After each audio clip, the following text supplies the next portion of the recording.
मेरा महाराज जी आपसे ये प्रश्न है कि जैसे हम गृहस्थ लोग किसी को गुरु बनाते हैं तो हम कहीं से निमंत्रण आता है तो वो कहीं पाते नहीं, बोलते हम गुरुमुख हैं। तो जो गुरु दीक्षा देता है वो कैसे पा लेता है सभी जगह? देखिए, एक दीपक होती है, एक घंटे का दीपक होता है और एक अखंड दीपक होता है। तो घी या तेल दीपक में कितना होता है उतनी देर तक जलती है, और एक अखंड दीपक जो होता है ना उसमें घी ज़्यादा रहता है। तो जो गुरु होता है ना वो बड़ा दीपक अखंड के समान होता है, उसका अखंड, उसका आकार नहीं है। और जो शिष्य है ना वो छोटा एक दीपक है, पर दीपक तो दोनों ही है, पर वो छोटा है, क्षणभंगु है। जैसे पट बिजने हैं, थोड़ी से जलेगा बुझ जाएगा, और एक अखंड दीपक है वो कभी बुझेगा नहीं।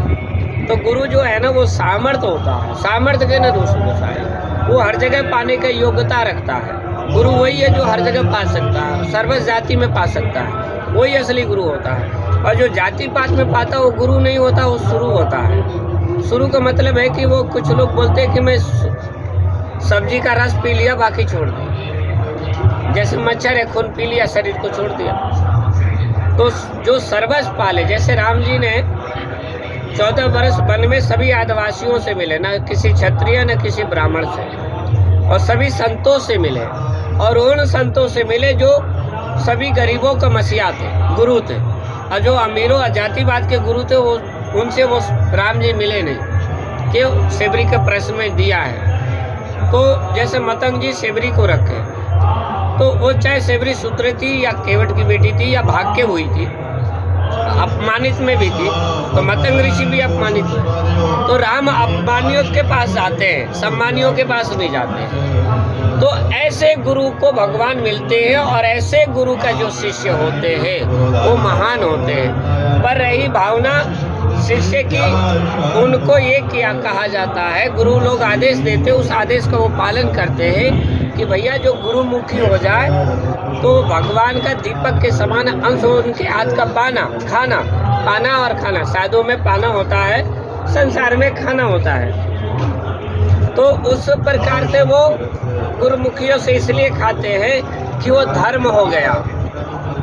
और जो गुरुमुखी नहीं होते हैं उनके हाथ से इसलिए वो नहीं पाते हैं कि जैसे कुछ हमारे आचार्य लोग कहते भैया नहा के खाना बनाना, तो उनको स्नान को दिखता है, भावना नहीं दिखता। स्नान करके भोजन बनाए तो खा लेते हैं, पवित्र मानते हैं, और जो बिना स्नान के भी खिलाए तो वो नहीं पाते, क्यों? उनकी भावना नहीं। तो रही भावना जिसकी जैसी, प्रभु मूरत देखे तिन तैसी। तो उनकी है कि भावना कि हम गुरुमुखियों से खा लें, मनमुखियों से नहीं खाए। तो उनको है ना मन है ना मुखी, है ना मन की मती चलने वाला, गुरु है ना गुरु के आदेश से चलने वाला।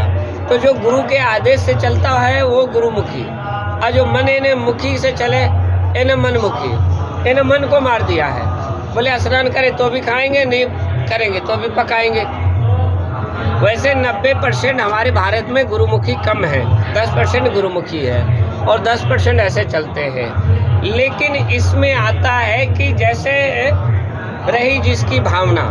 मतंग ऋषि के आश्रम पर सेबरी गई तो रोज स्नान नहीं करती थी, ऐसा कहीं प्रश्न नहीं है। क्या स्नान करे ना करे फिर भी पवित्र ही हो। निशाज राज से राम जी मिलते हैं तो क्या कितनी बार निशाज राज ने स्नान किया ये नहीं मालूम। केवट से राम मिलते हैं, केवट लाई नौका, राम उतारे चरण पखारे।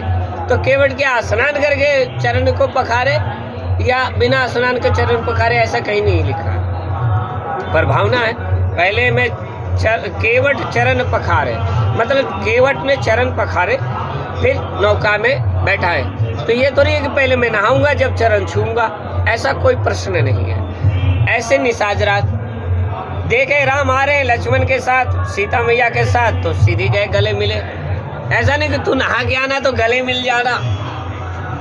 गले मिलना, नहाए ना नहाए भावना होती है। जैसे माँ बच्ची को उठा लेती है, चाहे वो शौच करे, चाहे वो बाथरूम करे, चाहे वो किसी भी रूप में हो, माँ बच्चे को गले लगा लेती है। भगवान ऐसे राम तमी व माता पिता भी तमी, ऐसे राम माँ भी है और बाप भी है। तमेव माता पिता भी तमेव। ऐसे संसार में भक्त उनके बच्चे हैं, चाहे वो आदिवासी हो, चाहे वो चमार हो, चाहे वो भंगी हो, चाहे वो तेली हो, चाहे वो गड़रिया हो, चाहे वो धोबी हो, कोई भी उनके शरण में जाए वो सबको गले लगाते हैं। उनके लिए न जात है ना ज्ञान है, भावना है, रही भावना जिसकी जैसी। तो राम गले लगा लेते हैं, ये नहीं कहते तू नहाया नहीं नहाया, जैसे बच्चे।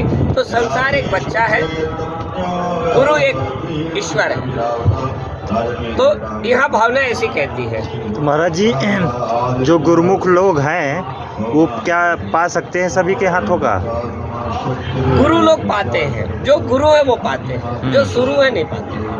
नहीं तो जो जातियों में अटका है वो नहीं पाते, वो उनका नियम है, उनका कर्म है, उनका भावना है। जो जातियों में अटका है वो नहीं पाता। जैसे जैन मुनियों में अपने जातियों से भिक्षा वृत्ति करते हैं, हर जाति में नहीं करते हैं, वो उनका नियम है, वो उनका वो धर्म है, उनका वही कर्म है। जैसे मुसलमान है, उनका वो नियम है, उनका धर्म है। ईसाई है, उनका नियम वो धर्म है, हमारा नियम है। बुद्ध थे, बुद्धम गच्छामि समर्पयामि, वो भगवान थे, उनका भिक्षा में ही धर्म था।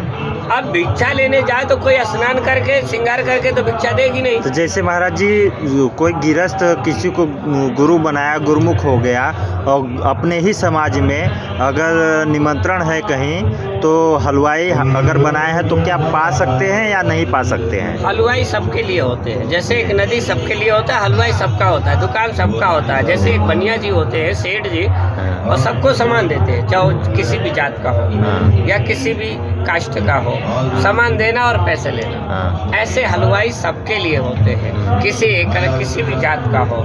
इसमें जात पात नहीं देखना चाहिए। और देखी जाए तो सभी किसान जितने हैं, सब मजदूर जितने हैं, वही तो गेहूं काटते हैं, वही गेहूं बोते हैं, वही घर में रखते हैं, वही आटा पिसा के लेते हैं, वही सब कुछ करते हैं। फिर बचा क्या है बताइए? बचा क्या है? सभी वही तो ला के देते हैं, मकान वो बनाते, खेती वो करते, गाय भैंस वो चराते, दूध भी लाते हैं, कपड़े भी धोते हैं, मल मल के भी नहाते। बस ये वो निर्धन है, मैं धनवान हूँ, बड़ा इसी बात का है। निर्धन का नाम गरीब और धनवान का नाम, पैसे का नाम धनवान। और जो धनवान है उनको सब जीजा कहेंगे, और जो गरीब है उनको सारे कह के बोलेंगे क्या कि गरीब है आदमी। गरीब हर जात में है, गरीब सुदामा भी था, और धनवान गरीब भविष्य भी था, और भाई रावण था, धनवान था। तो गरीब नाम भैया, सब गरीबों को ऐसा। ठीक।